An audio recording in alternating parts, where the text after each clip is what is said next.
Quand on se retrouve dans cette situation où on doit gérer le patrimoine d'un proche sous tutelle, on est souvent démuni. Bonjour Emmanuel.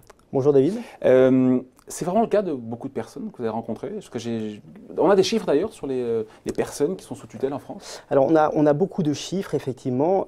C'est vrai que lorsqu'on devient le représentant légal d'un majeur protégé, donc qui bénéficie d'un régime de protection juridique, on devient responsable de la gestion de son patrimoine qu'on va devoir sécuriser, protéger, valoriser. Ça signifie qu'il faut savoir décoder les textes de loi, connaître les démarches à entreprendre, faire des requêtes auprès du juge des tutelles, donc c'est pas simple. Et pour répondre à votre question, c'est aujourd'hui à peu près 850 000 personnes en France. C'est un chiffre en croissance, bien sûr, du fait de l'allongement de la durée de vie moyenne, mais c'est surtout qu'au rythme actuel, on parle d'un doublement de ce chiffre d'ici 2040. Donc il y a de vrais enjeux patrimoniaux. Ouais. Il faut expliquer, il y a plusieurs degrés de protection d'un majeur. On pense souvent à la tutelle, mais ce n'est pas la seule chose. Non, effectivement, il y a trois niveaux. La sauvegarde de justice, qui est le niveau de protection le plus léger. Alors là, c'est souvent temporaire. La personne conserve la capacité juridique et peut réaliser tous les actes de la vie civile de manière autonome. La curatelle, où là, il est accompagné d'un curateur.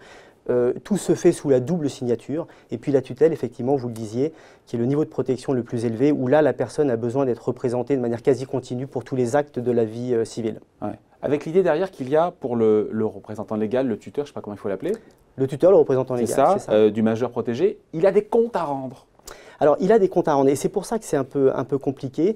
Qu'il fasse des actes d'administration, c'est la dépense courante, l'utilisation du chéquier, ou des actes de disposition pour lesquels il va avoir besoin de l'accord du juge des tutelles, et notamment pour la souscription de déplacement, il aura des comptes à rendre à un conseil de famille ou au juge des tutelles. Et il peut y avoir d'ailleurs des poursuites judiciaires en cas de manquement. Ouais. Et c'est pour ça d'ailleurs que comme il a des comptes à rendre, eh ben, il prend le minimum de risque. À sa place, on ferait sûrement pareil, mais parfois au détriment de, on va dire, la protection du pouvoir d'achat, c'est ça, de la personne qui est sous tutelle. Alors, c'est le risque. Oui, alors oui et non. Je dirais qu'il y a aussi probablement la méconnaissance du champ des possibles. Là où la loi parle d'une gestion qui doit être prudente, diligente et avisée, mais sans donner de solution autorisée ou non.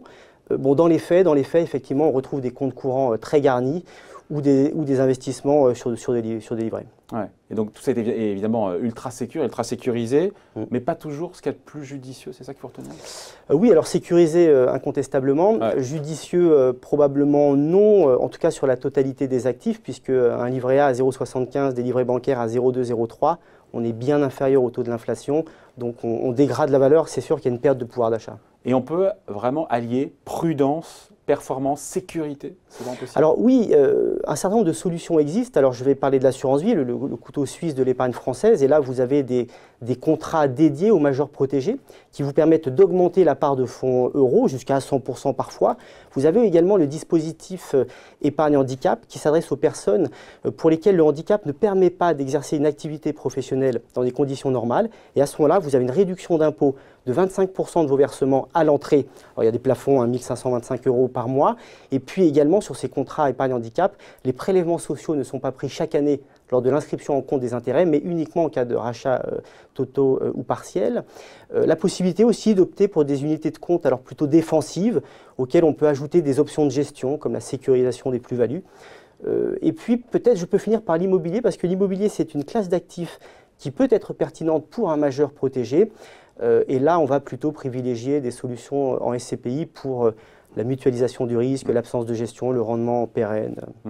Mais la réalité aujourd'hui, c'est que quasiment tout est investi. Encore une fois, tous les actifs de la personne qui est sous tutelle, tous les actifs sont investis globalement en livret bancaire. C'est ça la réalité? Alors c'est ça. Alors que beaucoup de solutions existent. Alors, je parlais de l'assurance vie, de l'immobilier. On peut un peu tout faire, hein. Il n'y a aucune interdiction. Je peux d'ailleurs prendre un exemple, David, d'une allocation qu'on a préconisée il y a peu de temps pour une personne qui était une personne âgée qui avait un actif immobilier et qui avait un besoin de trésorerie. On lui a conseillé la vente de son bien, alors ça a été autorisé par le juge des tutelles, et puis on a créé 3 poches. Une poche de liquidité justement pour faire face aux dépenses courantes, et là ça a été investi en livret bancaire, une poche en assurance vie, on avait une allocation d'actifs qui était de 80-20, et une poche 80% de 80% en fonds en euros. Absolument, et 20% sur des unités de compte défensives, et puis on a créé une poche de SCPI justement destinée à avoir des revenus complémentaires, et ça c'était en vue d'une entrée prochaine dans une résidence médicalisée. Allez, merci pour ces explications et point de vue signé Emmanuel Favergent. Merci. Merci David.